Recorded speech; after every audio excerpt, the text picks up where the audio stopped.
See, founding chairman, Senator Syed Yusuf Raza Gilani, marks another milestone in Pakistan's sustained efforts to advance peace, security, and development through multilateralism.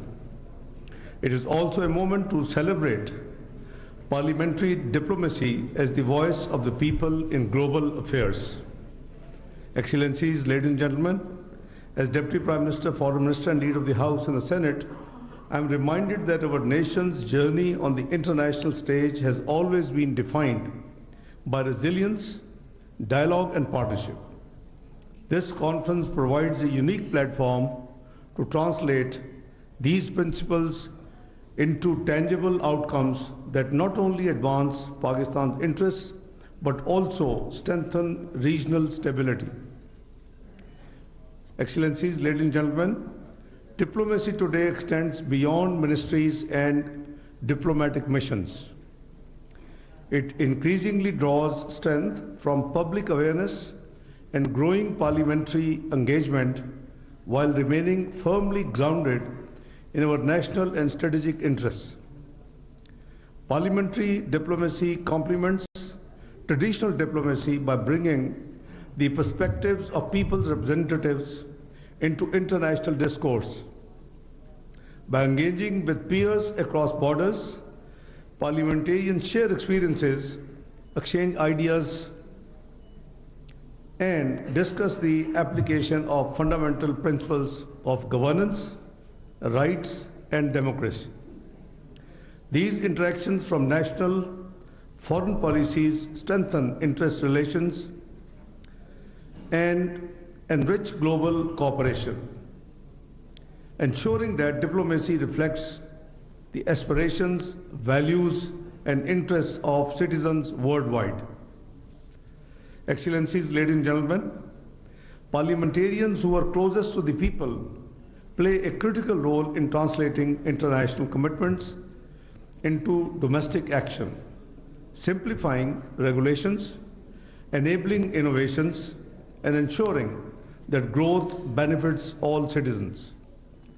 Through regional connectivity, trade facilitation, and investment partnerships, our economies can move towards growth and shared prosperity. Excellencies, ladies and gentlemen, we meet at a time of profound global transformation. Old centuries are fading, trust in multilateral institutions is under strain, geopolitical rivalries, economic divides, climate crisis, terrorism, and widening inequalities threaten the cooperative spirit that sustained peace for many past decades. At such a moment, forums like this conference carry exceptional significance. This reminds us that multilateralism must not only be preserved, it must be revitalized through openness, inclusion, and the active participation of people's representatives. This is how we can rebuild trust in international cooperation based on dialogue, diplomacy, mutual respect, and shared responsibility. This year's theme, Peace, Security, and Development, highlights a simple but very powerful truth. These goals go hand in hand. At both domestic and international levels, peace enables growth, development sustains peace, and security and cooperation fortify the foundations for progress. To achieve these objectives, we must ensure that institutions are accountable and inclusive, both nationally and internationally, so that the benefits of peace, security, and development reach all the people. Excellencies, distinguished guests, peace and security are not abstract ideals, they are essential conditions for human progress. The persistence of conflicts and unresolved disputes continue to cast long shadows over our shared aspirations.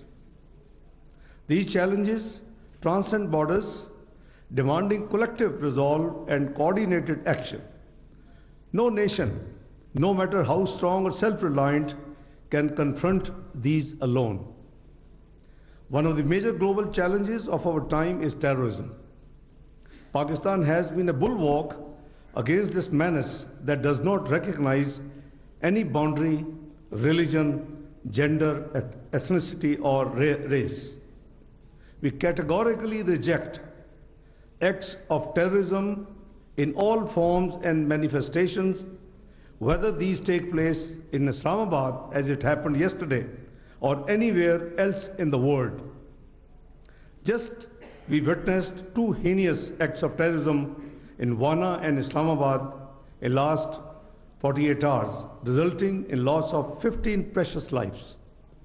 We strongly condemned this heinous act of violence and extend our deepest condolences to the bereaved families. Let me be very clear. These cowardly acts will never shake or weaken our national resolve to deal with this menace. If anything, they reaffirm our conviction that dialogue, understanding, and partnerships are the only sustainable path to peace and security. Excellencies, ladies and gentlemen, Pakistan's foreign policy is firmly anchored in the principles of Charter of the United Nations, sovereign equality, peaceful settlement of disputes, non-interference, and friendly relations among countries. These principles guide our engagement not only at the UN, but also at other multilateral platforms, including the Organization of Islamic Cooperation, Shanghai Cooperation, and of course here at the ISC. From Pakistan's perspective, dialogue has always been our preferred instrument for stability and progress. We have consistently advocated for regional cooperation, conflict prevention, and equitable development as the foundations of a peaceful world order. Our decades-long commitment to multilateralism reflects Pakistan's enduring belief that dialogue, not discord, must define humanity's future. Parliamentary and executive diplomacy, working hand in hand, make this engagement credible, consistent, and people-centered. Excellencies, ladies and gentlemen, Pakistan is honored to serve as a non-permanent member of the United Nations Security Council for the 2-year term 2025 and 2026. As the President of the Security Council in July 2025, I convened an open debate on promoting international peace and security through multilateralism and peaceful settlement of disputes. The Council also, after years, unanimously adopted a Pakistan-sponsored resolution on strengthening mechanism for the peaceful settlement of dispute. These initiatives reaffirmed the global consensus on dialogue, diplomacy, and respect for international law as the foundation of peace. Pakistan's experience uniquely positions it as a bridge between the global south and global north, and between regions and civilizations. We believe cooperation must replace competition, and equitable partnerships, not hierarchies, should define the future international order. Through both parliamentary and executive diplomacy, Pakistan will continue to advance this inclusive vision. Excellencies, distinguished delegates, as we deliberate here, let us reaffirm our faith in dialogue and cooperation. Let us demonstrate that parliaments and governments working together can rebuild trust in multilateralism and renew hope in collective action. I thank all honorable delegates, speakers, and participants, especially our esteemed foreign guests and Pakistani parliamentarians, for their active engagement yesterday and for reconvening with the same spirit this morning. Your valuable contribution make this conference a true celebration of global parliamentary partnership and dialogue. Excellencies, ladies and gentlemen, Pakistan stands ready to continue serving as a bridge builder, united regions, amplifying the voices of the developing world and promoting peace through justice and dialogue. Ultimately, the purpose of diplomacy, whether in the chamber or the chancery, is to serve people.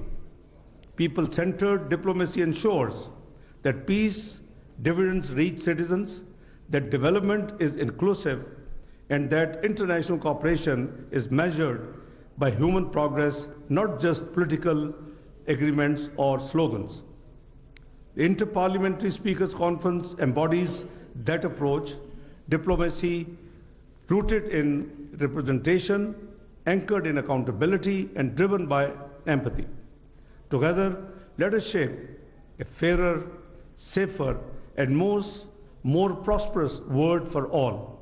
Finally, I wish our honorable foreign guests an enjoyable and memorable stay in Islamabad and very safe return to their home countries. Thank you all. God bless you.